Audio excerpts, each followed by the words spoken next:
आज हम वर्दी एसडीएम श्री अरुण बडियाल जी से मिले और उन्होंने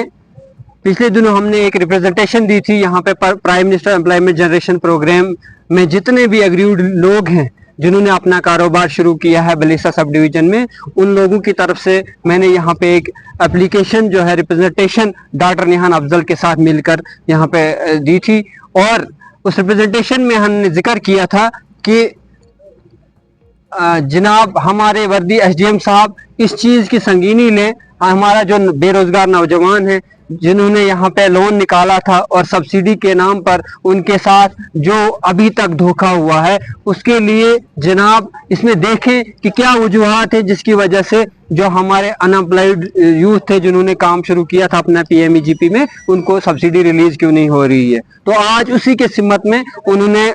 हमारे यहाँ के जितने भी बैंक मैनेजर्स, चाहे वो चंगा बैंक के ब्रांच मैनेजर हैं, चाहे वो गुंदो बैंक के ब्रांच मैनेजर हैं, जेकेआस के ब्रांच मैनेजर हैं और डुडवाड़ के ब्रांच मैनेजर, वो सब बुलाए थे और हमें भी यहाँ पे बुलाया था और हमारी तफसीलन बात हुई और हमने सबमिशन की जनाब वर्दी एसडीएम साहब से कि वो जितने भी हमारे यहाँ पे अभी तक पीएमईजीपी में केस सैंक्शन हुए हैं, जिनकी सब्सिडी बैंक में अभी डिपॉजिट पड़ी हुई है, उन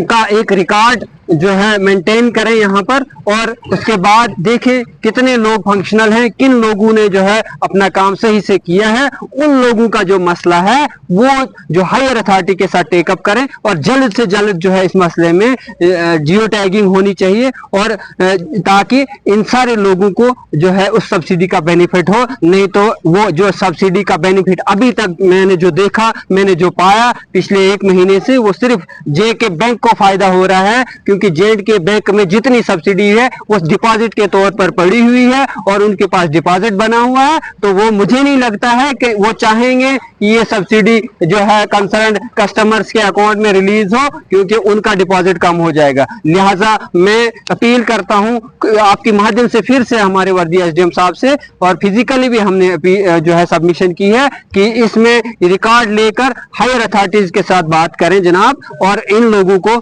जो हमारे एग्रीड पीपल हैं जिनकी सब्सिडी अभी तक रिलीज नहीं हुई है, जिनमें हमारे साथ एक हमारे भाई हैं जिनको 5 साल लगभग हो रहे हैं मगर सब्सिडी रिलीज नहीं हुई, अकरम मलिक साहब, ये अपने खुद बताएंगे कितने जो है इन्होंने चक्कर लगाए और कितना खर्चा अभी तक जम्मू और कहाँ डोडा जाके इन्होंने किया थी। उतनी सब्सिडी नहीं है जितने इन्होंने दफ्तरों के चक्कर काटे हैं मगर अभी तक इनको जो है कुछ फायदा नहीं हुआ। शुक्रिया मुदस्सर साहब कि आप इस हमारी परेशानी में सपोर्ट कर रहे हैं, आप बराबर इसमें शरीक हो रहे हैं कि नौजवान जैसे बेरोजगार इस वक्त परेशान हैं, सब्सिडी उनकी रिलीज़ नहीं की जा रही है, तो आप अपना टाइम निकाल कर, अपना वक्त निकाल कर हम लोगों की परेशानी में शामिल हो रहे हैं, हम लोगों की परेशानी को ख़त्म करने के लिए ज़्यादा से ज़्यादा कोशिश कर रहे हैं। तो मैं आपको बताऊँ कि जितने भी बेरोजगार नौजवान हैं जिन्होंने बलेसा के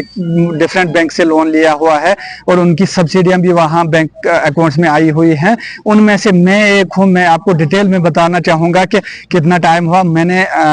दिसंबर 2020 में अप्लाई किया था, उसके बाद फरवरी में मेरा लोन डिसबर्स होता है, तो मेरा लोन डिसबर्स होते ही मैंने अपना कारोबार शुरू किया। बाकायदा तौर प्रॉपर तरीके से मेरी दुकान पे जियो टैगिंग की गई, वहां पर वेरिफिकेशन की गई और मैंने बिजनेस अपना शुरू किया। तो उसी टाइम ट्रेनिंग के दौरान हमें ये कहा गया कि 3 साल के बाद आपकी सब्सिडी रिलीज होगी। तो 1 महीने के 1-1.5 महीने के बाद मेरा लोन डिसबर्स होने के बाद 1 महीने के बाद मेरी सब्सिडी मेरे अकाउंट में आई और उसके बाद 3 साल मुझे फरवरी 2024 में होते हैं 3 साल के बाद में KVIB डोडा गया। मैंने कहा मेरे 3 साल पूरे हो गए, मेरी जो सब्सिडी अकाउंट में पड़ी हुई है उसको रिलीज करो। तो फरवरी 2024 से आज 31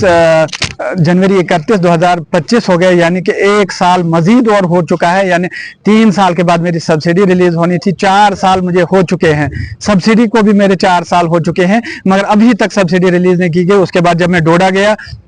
डोडा से मुझे कहा गया कि आप जम्मू जाओ। और आपका यूनिट भी चल रहा है? बिल्कुल, मेरा यूनिट बिल्कुल है। मैंने 100 बार इनको कहा कि आप वेरिफिकेशन करो, फिजिकल वेरिफिकेशन करके मेरी दुकान पे आ जाओ और मेरा यूनिट चेक कर लो, तो अगर मेरा यूनिट फंक्शनल है तो मेरी सब्सिडी रिलीज कर दो। फिर मैं पहुंचा जम्मू KVIC संजय नगर में गया, वहाँ जब मैंने एक ग्रीवेंस भी की थी उसमें भी मुझे बुलाया गया, वहां भी मैंने उनसे बात की। उन्होंने कहा कि 10 दिन के अंदर अंदर हम आकर आपकी फिजिकल वेरिफिकेशन करेंगे और आपकी जो सब्सिडी रिलीज होनी थी तो वो हो जाएगी, हम फिजिकल वेरिफिकेशन करेंगे। मगर एक एक महीना हर एम्प्लॉय ने वहां मेरा काटा, एक एक महीने तक उन्होंने कहा हम आ रहे हैं। एक महीने के बाद एक एम्प्लॉय दूसरे एम्प्लॉय का नंबर देता है, अब इनसे बात करो, ये डोडा को देखता है। तो वहां से मैं अब इस वक्त उनके नाम डिस्क्लोज नहीं करना चाहूंगा, तो वक्त आने पे उनके भी नाम डिस्क्लोज तो करूंगा। ये अकरम साहब, मैं यहाँ पे जितने भी हमारे ब्रांच मैनेजर्स हैं या एसडीएम वर्दी एसडीएम साहब हैं, मैं इनको यहाँ पे आप सबकी तरफ से और अपनी तरफ से ये भरोसा दिलाना चाहता हूं और सबमिशन करता हूं, और वहां पे भी फिजिकली मैंने सबमिशन की है कि हम उन लोगों के लिए यहाँ पर खड़े हैं जो लोग जो है ईमानदारी के साथ अपनी दुकानें खोले हुए हैं और काम कर रहे हैं, ना कि वो लोग जिन्होंने दुकानें लोन लेने के बाद जो कहीं किसी भी तरीके से अपनी दुकानें बंद कर चुके हैं। हम उनके लिए नहीं है, हम उन लोगों के लिए जो ईमानदारी से इस वक्त भी काम कर रहे हैं। जिस तरह ये है फंक्शनल यूनिट है, उनकी सब्सिडी जो है फौरन से